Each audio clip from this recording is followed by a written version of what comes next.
Hi, I'm here with Miss Teresa Pilgreen and Miss Renee Barbour, both from Winstead Avenue Elementary School. They are both a second grade virtual teacher this year, and I'm highlighting them this week for our IT newsletter because they're doing such a fantastic job. I've been to visit them several times and they're amazing. So I had a couple questions for them. So I'm going to start with Miss Barbour. So how have you transitioned from your in-person lessons you've always done in your classroom to virtual, and now you're getting ready to transition back? So how do you think you're going to do that? Well, I think that when we went into virtual learning at the beginning of the year, we just kind of went in with this being a first year teacher mindset. We really couldn't assume anything that we had done in class would necessarily translate to teaching virtually. Fortunately, we had each other, so we talked a great deal about, what had worked and what we could do to change. So we kind of just looked at best practices, like in the classroom, those small group moments or those hotbed moments of growth. So how do you fit that into a virtual schedule? And we tried some things that were very successful in other places, but we tried them and it was like, whoo, and they didn't work. And so we would look for the next thing to kind of what would work. And of course, you were very helpful in all of that to us, but just constantly looking for how can we communicate these very important objectives and get them to be engaged virtually. So I think that was the big transition going from the classroom to virtual. So we did a lot of things. We would send things home in a take-home packet that they would do with us while we were online. Of course, the math was very interactive this year in Eureka. So that was kind of a natural bind, learning how to help them see math when they did not necessarily have all the hands-on tools with them at home. Just how do you translate those things that are so common in the classroom and so easy in the classroom? And then going back, I guess they're just things I don't want to have lost from this year either. I've been teaching a long time. And so one of the things this year that I feel like I've really had to personally develop is flexibility, because, things happen virtually. And then all of a sudden you've got this wonderful slides that you're going to use with the kids and they won't pull up for whatever reason. Or you have planned to do an activity and you start it and you realize, okay, this isn't going to work. So just having to be really flexible. Mm-hmm. And when they get on Jamboard and they won't come back. Yes, those kind of moments. Then you use whiteboard because when you close it, it's closed. So I think going back into the classroom, though, I love the idea of some of the things that I've learned and been able to use this year, like with my kids who struggle to put their thoughts on paper, being able for them and centers when they're back in my classroom to go on the seesaw and record their thoughts as opposed to turning in a blank paper. To be able to tell me who the characters were, tell me what the setting of the story was without worrying about how do I write that down, or I don't know how to write that down, so I can't do this. So those are the kind of things I want to make sure I bring back in, and just the components that really do draw them in with technology. And I think we're going to have to be smarter about using technology because the kids have had to use it now. Used to, the laptop center or the computer center was the place to be because they never got to get on it. Well, now they spent the last year being on it. So how am I going to use that effectively now in the classroom? Mm-hmm. Definitely. And I'm glad you have that mindset that you're going to continue with Seesaw and continue with these things that work, because we are going to continue with that as a district with Seesaw and some of these other things that y'all have been using all year. Because some folks say we're back in the classroom, we're going to drop all of this, but really we have to grow from this and continue using those things. And one of the great things Ms. Pilgreen has done is we took all of that professional development we had with Brzezinski, and she's made slides where she's recorded herself reading the words and the phrases and the stories. So it'll be an incredible opportunity next year for the children to use that as part of their center time when I'm teaching another small group to sit and practice those things. And she's already got those in place this year. So those are going to be the kinds of things you really want to use going forward. Yes, all the seesaw activities will remain in your library for next year. All of these digital resources, for other teachers watching, I'd spend some time organizing those before the end of the school year. Make sure you know where everything is in your Google Drive. But yeah, that's great, Miss Barber. So Miss Pilgreen, how do you think this experience through this whole pandemic has grown you as an educator? Well, I think it's one thing is, I guess, the expression, you can teach an old dog new tricks. I think I've learned some new things. Last year when the pandemic started, I had never done Google Slides before. So I went from never having done Google Slides, learning how to duplicate a Google slide, to learning how to import slides from other things, to using Jamboard even when it wasn't successful, trying it again. I learned things like using polling in Zoom when we had that, but then when that went away, you taught me how to do poll everywhere. So that's another area. Seesaw, like you said, whiteboard has been wonderful, and that's something that I'll be able to use next year. So I think one thing it's taught me is that you can teach someone, even if they're later in their career, how to do some new things. I think that it's taught me that you're going to mess up. I've messed up a bunch, but sometimes when you mess up is when you learn new things, you got to get out there and try. So when I messed up doing Jamboard, at least I gave it a try and tried it again. I messed up on poll everywhere, but if I didn't at least give it a try, I wouldn't have known how to do it in the future. I think maybe also watching someone else working team teaching has taught me to, I'm kind of shy, so to amp it up a little bit more. I know y'all can tell already that she has a more outgoing personality, so maybe it's taught me to do that. And I couldn't have done this alone. I think it taught me a lot about working collaboratively with others to help with everything, with Seesaw, with Google Slides, with packets, with everything. So I think it taught me a lot of different lessons this year. Yeah, that's such a good point, because as teachers, we're kind of in our little classroom bubble, and I know the term fish bowling is around again. And so, you'd have to get somebody to cover your class to go to someone else's class, but this is a way that you can, be in someone else's class without having to leave your students because they're with you. And I know one of the things our principal has tried for years is to get us to go in and listen to each other teach.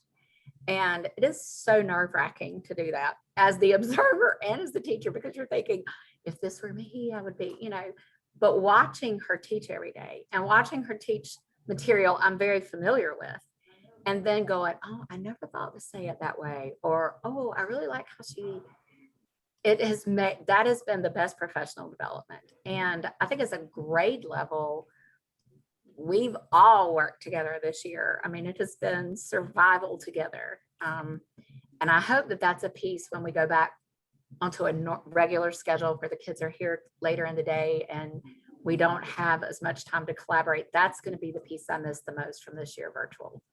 Yeah. Together. Our principal used to try to get us to do that in the past, and I always dreaded it. I was like, I don't want anyone to come in here and watch me. I just don't. Why do we have to do this? But it really has been a wonderful lesson, because I've also watched her break down things in a way that I'm like, why didn't I do that before? It makes more sense now because she broke it down into smaller steps that made sense and built from there, and it helped me understand it. And I was like, I don't know why I didn't ever think to do it that way before. And using the document camera, how much she's used it with manipulatives has helped me tremendously. I was like, okay, I hadn't thought about that before. What an awesome way to present that material. So I think it really does help you see it when you see it from someone else's perspective, even though it may be very uncomfortable. It does teach you. So that might actually be one of the best teaching tools out there. And a lot of times we don't want to do it. I know. I think when someone enters your room, you just kind of automatically go on the defense and think they're there to evaluate you. But I think as people start doing this more and more and more, and people get more comfortable with going into other people's rooms and having people come into their room, I think that that is going to translate into professional growth, like y'all were saying.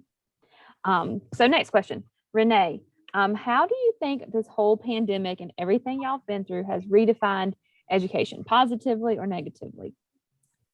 Well, I don't even think we even understand that the whole implications of it yet. I feel like we're Mrs. Wiggins, our principal, who's awesome, has used the term, and I've heard it used in other places. It's been like flying a plane while you're building it. And I feel like that's been a lot of what this last year has been, why flexibility has been so important. So I don't think we entirely know. I do think one of the things that has happened is our children have had technology made more available to them in our system, in our school. And I think that that has certainly opened up some possibilities for us, like my children who are low learners, who struggle. And now they've got this tool that they can use that's going to help them because they can hear things repetitively, or they can record their answers, those kinds of things. And our school culture, I can only speak for our grade level because there's been no time to go anywhere, but it has brought our grade level together in just an incredible way. We're a unique school in that we're only K2, and we have 11 second grade teachers. And we have just, this year has been a year of working together to get through whatever the next thing was. We're going to go back to school, and then we're going to be virtual. We're going to be remote. We're going to do this, we're going to do that. So I feel like that has changed in the culture of our school. That is certainly something that I want us to hold on to, because I think that has been positive for every student in second grade. Not just Mrs. Pilgreen, which obviously she's had a huge impact on my students this year, but the teachers who have been remote and then face-to-face and hybrid, they've been a lot of things because we work together so much, especially in the beginning to launch everything, and just kind of decided where we were going to go, and we stayed together, and that's been awesome. So I think that's been really good. I think it's been really good in a virtual sense, because even though we haven't really taught everything we would teach in a normal school year, a lot of parents have been exposed to more of the curriculum than they would typically be exposed to. And so, I've had some parents absolutely shocked. I had one parent who said, I had to go back and watch you teach math again so that I could help my child understand because they just didn't know the terminology or whatever. So I think those have been some very positive things. And I think that the negative thing, that the thing that I guess is the teacher's heart I'm concerned about the most, is that I just want to make sure that even though I know no one got everything they needed to, watching my classroom, it just seemed like the struggling readers struggled the most, the struggling learners struggle the most. And so as I look forward to the next year, I think, how are we going to reach into those kids? I guess that's both a negative and a positive. As a teacher, I'm thinking, okay, I know that my children who struggle are going to be even struggling more when they come in. So how do you embrace that and help them and, look over the long haul at how are we going to get them back to where they need to be?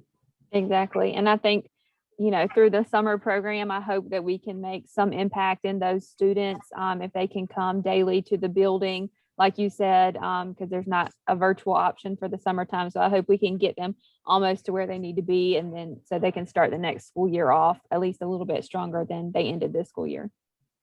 And Ms. Pilgreen, what kind of tips do you have for other educators throughout all that you've done this year? Because y'all have done a lot, and like you said earlier, you've tried a lot of things and you failed. But obviously, failure is first attempt in learning.